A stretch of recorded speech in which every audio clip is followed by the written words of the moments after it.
Hello, my name is Nugraha. This is my video for the final exam of Speaking One. And now I'm in Semarang.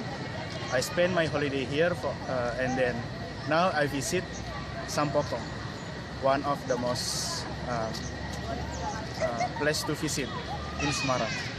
Yeah, and then later I will describe some buildings here, like the statue and then the temple. Yeah, but first you have to see the temple first, the main temple. Hey, simple.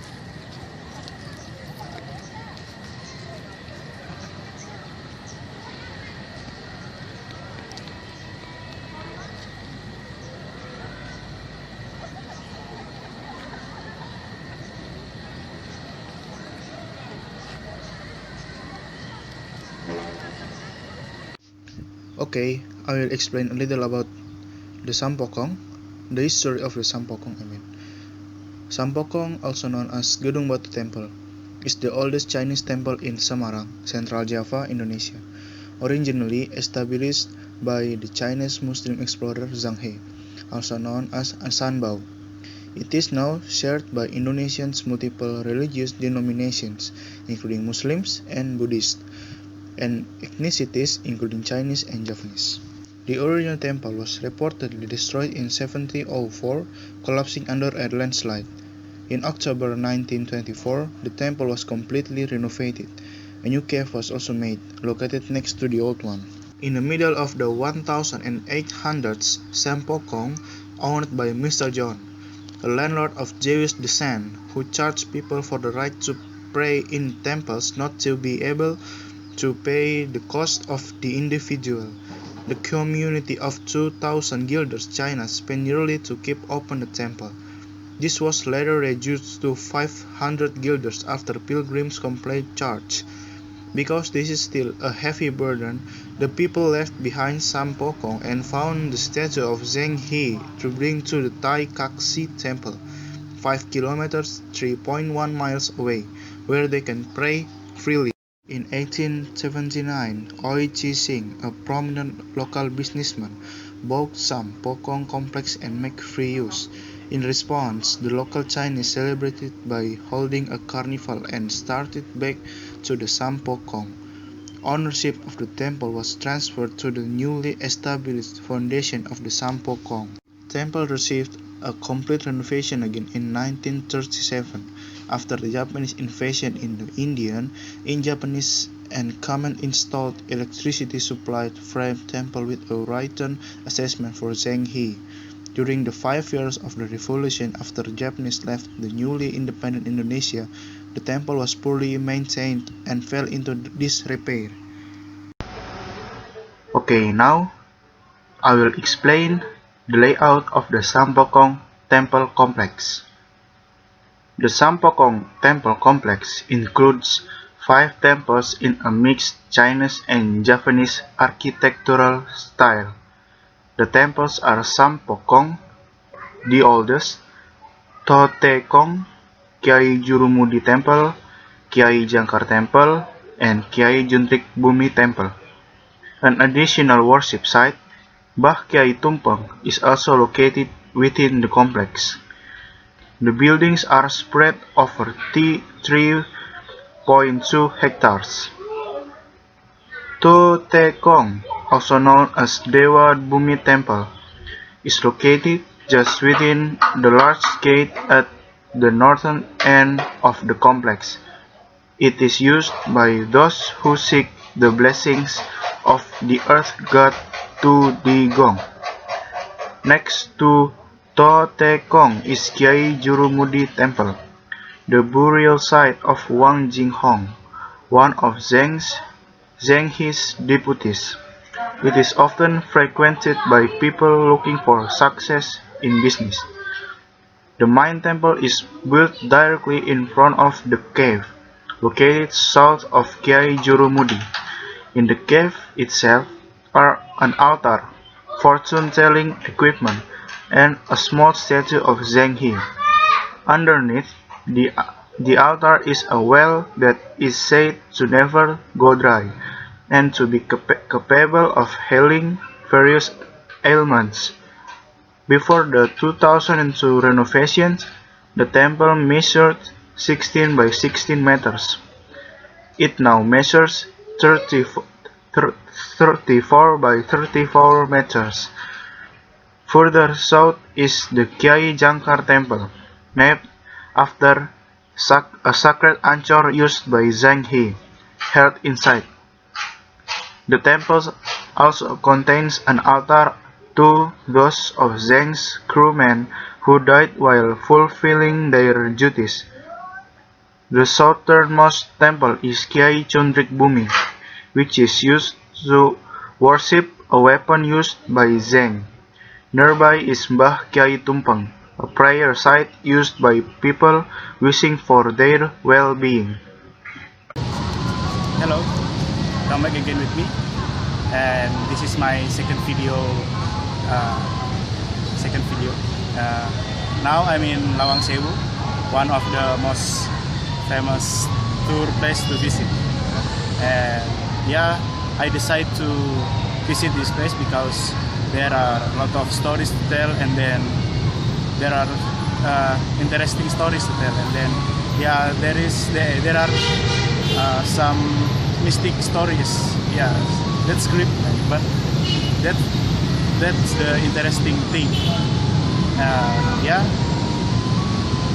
I will describe some buildings here, but you have to see the Lawang Sewu building first.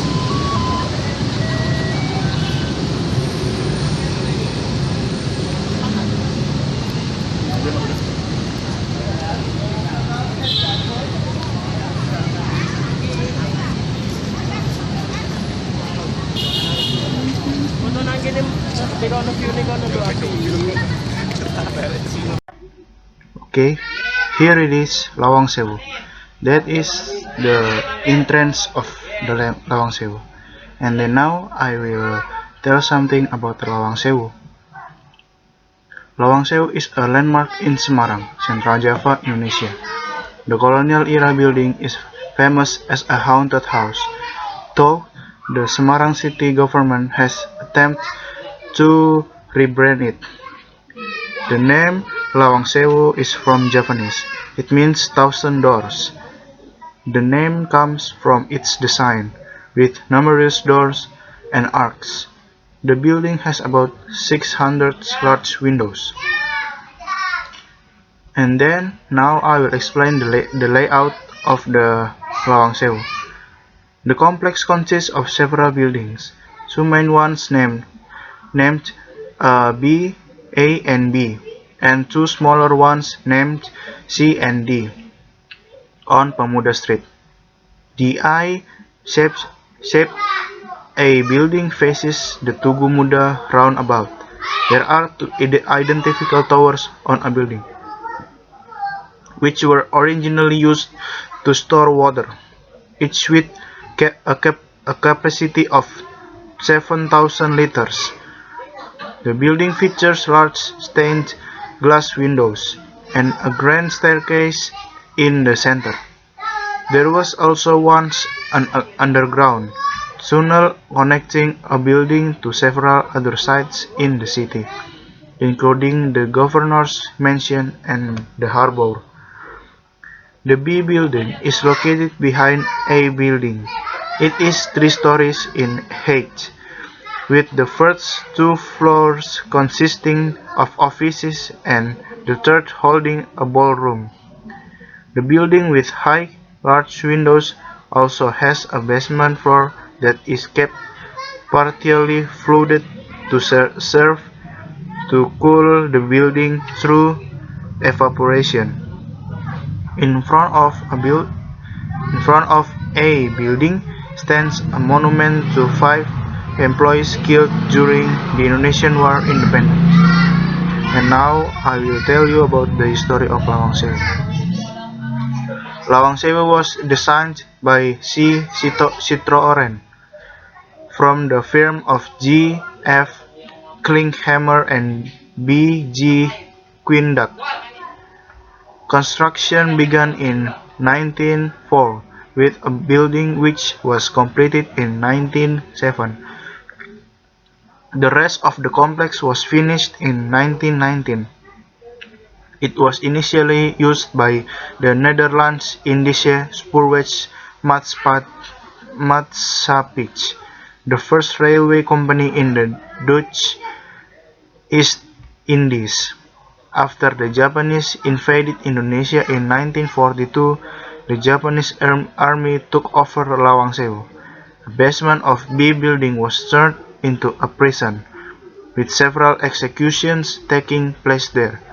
When Semarang was retaken by Dutch in the Battle of Semarang in October 1945, the Dutch forces used the funnel leading into A building to sneak into the city. A battle ensued, with numerous Indonesian fighters dying. 5 employees working there were also killed. After the war, the Indonesian army took over the complex.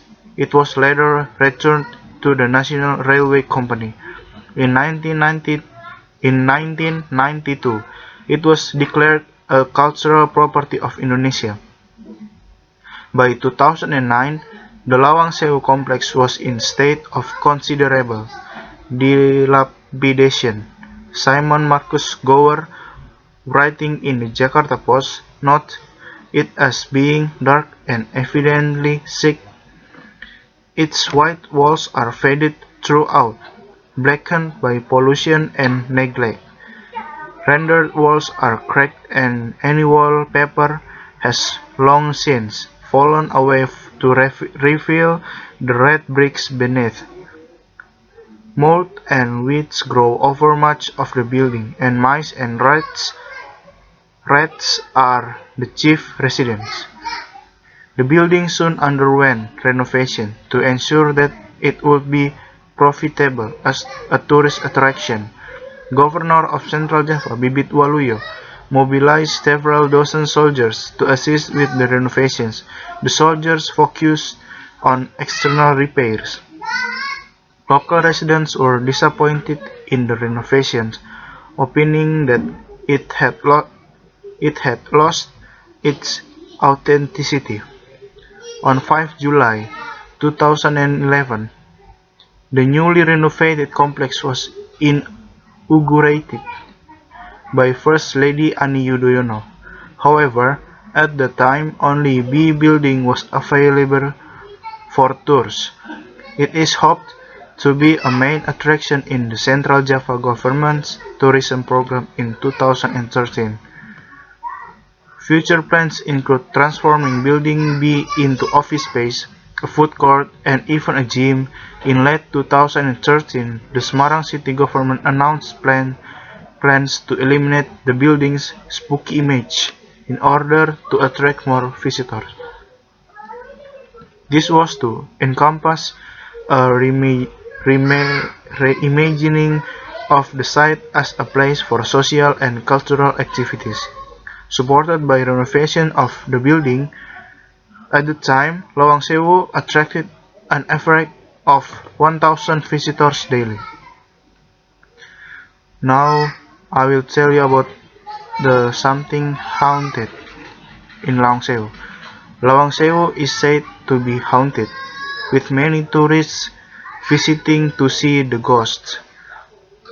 Among the ghosts reported to inhabit the establishment are a Dutch woman who committed suicide inside and headless ghosts. In 2007, a horror film entitled Lawang Sewu, Dendam Kuntilanak, was released based on the legend. It told the story of a group of high school students from Jakarta who were trapped in Lawang Sewu after several had to urinate and featured ghosts of a Dutch woman, a man with a ball and chain wrapped around his leg, and a kuntilanak.